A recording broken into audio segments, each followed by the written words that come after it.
bundled up because we're taking Road Prong Trail. This is an actual remnant of the old road that used to cross over the mountains before they built the Newfound Gap Road.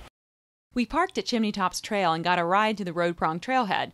That way we could hike the 3.3 miles downhill. Down here we're going to find streams, waterfalls, beautiful leaves, we hope, and maybe some wildlife sightings.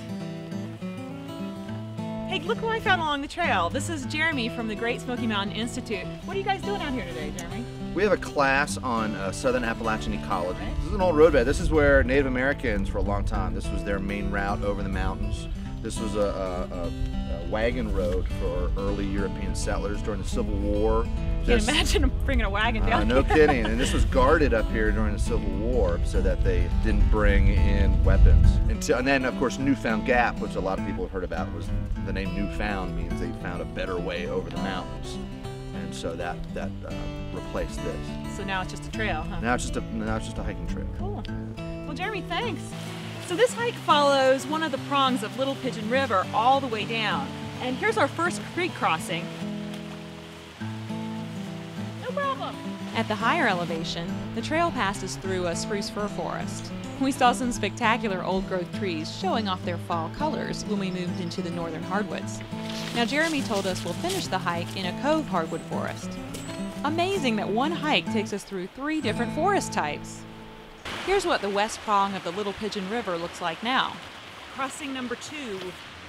Because we'll have to cross it several times, the guidebook told us to be prepared that we might get wet feet.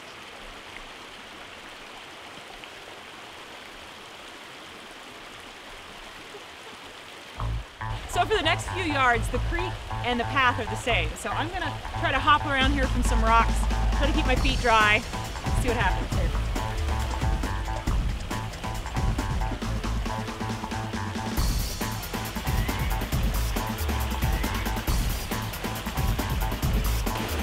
Now, if you don't have waterproof boots, and like me, you don't want to get your feet wet, just bring along some kitchen garbage bags and rubber bands. It worked beautifully. Just be careful, it's extra slippery.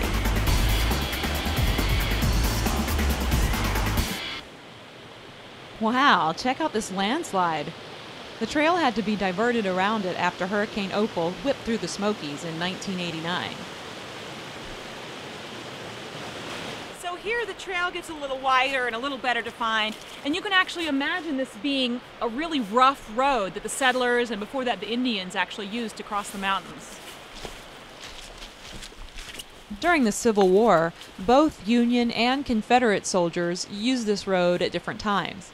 They literally had to drag their cannons and supplies over the rough terrain.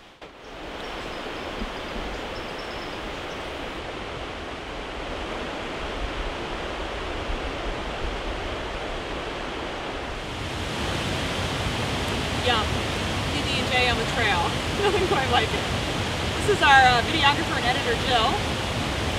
We're just enjoying a little lunch here at Talking Falls.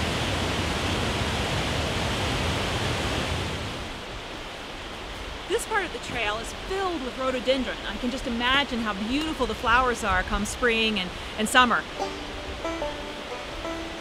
Just before we reach Standing Rock Ford, this 12-foot-high anvil of a rock stands sentinel alongside the trail and gives the ford its name. Well, this is Standing Rock Ford, and it used to be a fun but somewhat wet rock hop, but luckily the Park Service has installed this great footbridge, so today I get to keep my feet dry.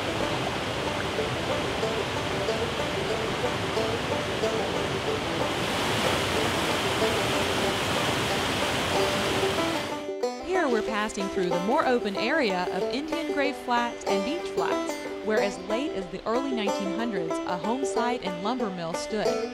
But today, all signs of development have been swallowed up by the forest. Well, here we are at the junction with Chimney Tops Trail, and if you have the energy, it's a great 1 more mile hike up to the Chimney Tops, and you can check out the blog on that also on this site. They got some great footage that day. Well, it's about 1 more mile down to the parking lot, so we're going to head off and we'll see you there.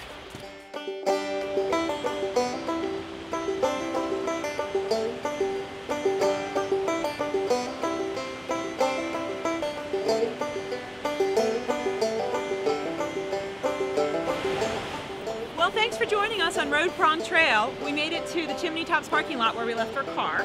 And if you'd like more historical hikes, check out History Hikes of the Smokies, which is available on the website and at the visitor center throughout the park. Well, this is Elizabeth Watts for the Great Smoky Mountain Association.